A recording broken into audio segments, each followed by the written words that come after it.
Okay, my presentation is about the Post, uncovering the truth about the Vietnam War. What were the documents called that were involved in the Post? The Vietnam Report, Top Secret number 7826, the Pentagon Papers, or the McNamara Files. Which paper first published top secret information from the Pentagon Papers? A. The Wall Street Journal, B. The New York Times, C. The Washington Post, or D. The New York Post. Which presidents were involved? John F. Kennedy, Dwight D. Eisenhower, Lyndon B. Johnson, Harry S. Truman, or E. All of the above. Deception from the White House. It was actually over the course of 3 decades that 4 different presidents were involved in keeping secrets and covering up what was really going on in the Vietnam War. Those presidents were Truman, Eisenhower, Kennedy, and Johnson. So they left our troops over in Vietnam, even though there wasn't any progress being made, and our troops were actually, there were a lot of casualties. And now, knowing the information that we know, seems very unnecessary that we were there, which is actually what sparked the events that were detailed in the movie The Post.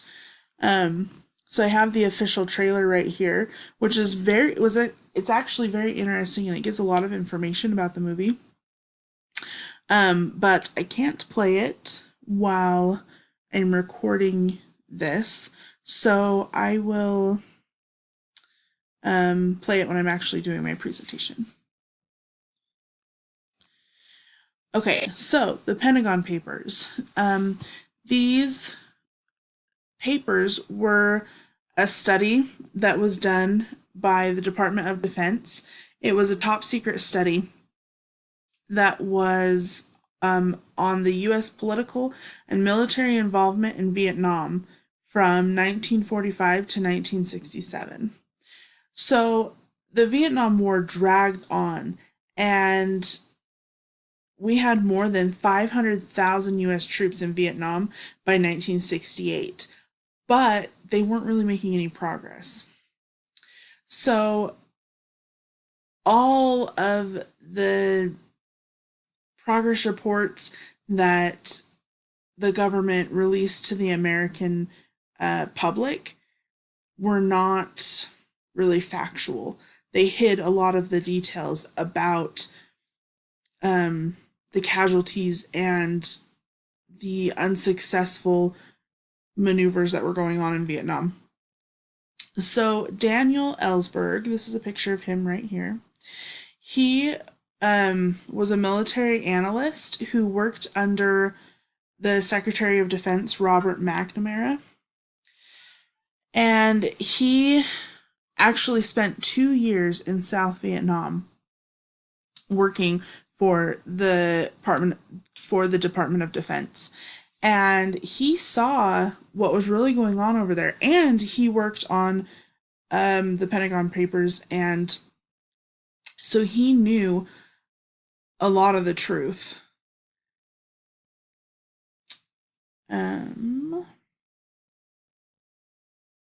It wasn't only the Department of Defense that was working on the Pentagon Papers. It was also the Central Intelligence Agency, or the CIA. They completed the papers in 1969, and they were bound into 47 volumes. They contained 3,000 pages of narrative and 4,000 pages of supporting documents. So they were very large and extensive, and there was a lot of information in them. So Daniel Ellsberg, while he was working to compile these documents, he felt like the American people needed to have access to them. He felt that they needed to know the truth about what was going on in Vietnam. So he started working to photocopy these top secret documents, which is a very big deal. if he would have been caught. So after he photocopied the Pentagon Papers, he took them to the New York Times. And the Times, he took them to the New York Times in March of 1971. And the New York Times published some of the most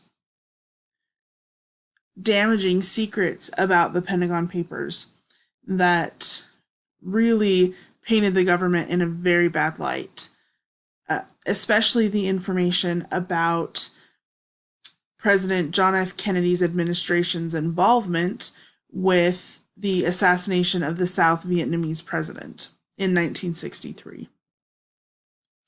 So the New York Times was the first magazine to have access to the Pentagon Papers, to even know about their existence, until Daniel Ellsberg made those photocopies and took them to the New York Times. No one even knew that there were such documents, or that the war in Vietnam had been going so poorly, and that the government actually knew about it.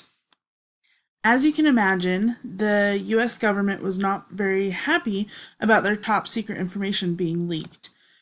So they actually placed a temporary restraining order on any further publication of the material contained in the Pentagon Papers.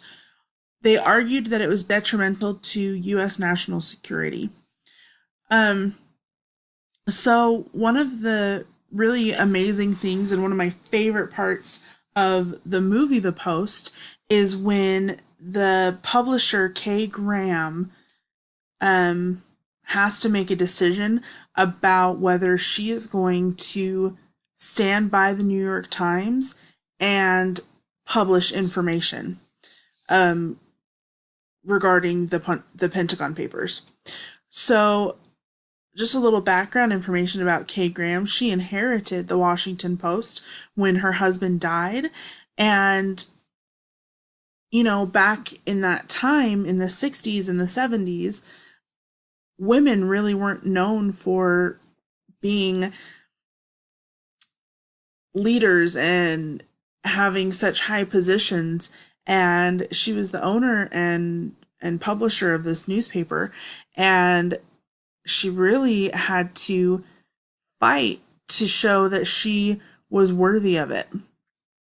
So she made the decision to go ahead and publish the Pentagon Papers as much as they had, even though there had been this restraining order placed by the US government, because they really felt like it was their duty as journalists to get the truth out.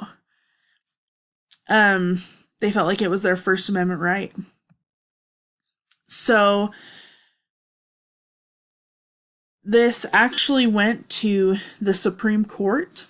It was New York Times versus the United States. And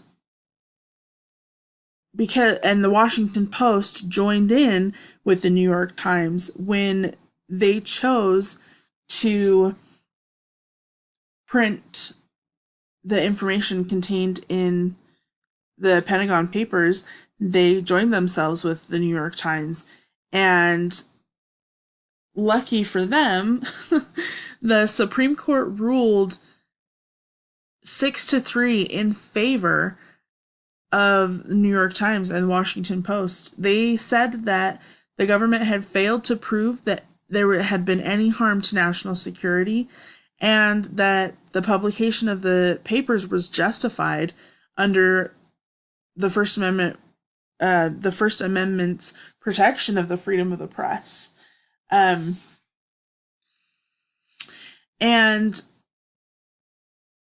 this really led the way for journalism. It created this separation between the government and journalism. Newspapers no longer had to follow what the government necessarily had to say, and they started going more towards telling the truth. This really made President Nixon angry. He banned the Washington Post from the White House when before the government had a pretty good relationship with the media. And this is really where things started to change. And Nixon was so threatened, especially with his re-election coming up, that he actually dispatched a secret White House team to burglarize Ellsberg's psychiatrist's office in September of 1971, trying to gather information that would discredit him and the things that he had to say regarding the Vietnam War and the Pentagon Papers. So these same people that they were called the Plumbers, this secret White House team that Nixon had put together, and it was made up of Howard Hunt and Gordon Liddy, and they were two of the people that were later involved in the break-in at Watergate in 1972. So you can see how the Post and the events that unfolded were led into the Watergate scandal and Nixon's resignation. All right, so now to answer the questions. What were the documents called that were involved in the Post? I kind of answered that before, but it's the Pentagon Papers. Which paper first published top secret information from the Pentagon Papers?